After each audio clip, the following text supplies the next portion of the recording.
ধনীদের কাছে জাকাত সংগ্রহ করে মানবিক কাজে ব্যবহার করতে পারলে অসহায় ও দুস্থরা উপকৃত হবে বলে মন্তব্য করেছেন ধর্ম বিষয়ক মন্ত্রণালয়ের উপদেষ্টা ডক্টর আ.ফ.ম. খালিদ হোসেন।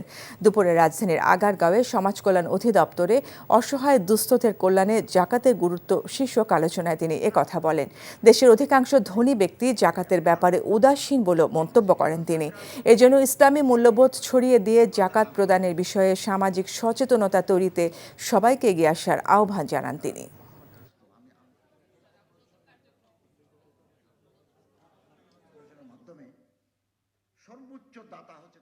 ধনীদের কাছ থেকে জাকাত সংগ্রহ করে এই সমস্ত মানবিক কার্যক্রমে আমরা দিতে পারি।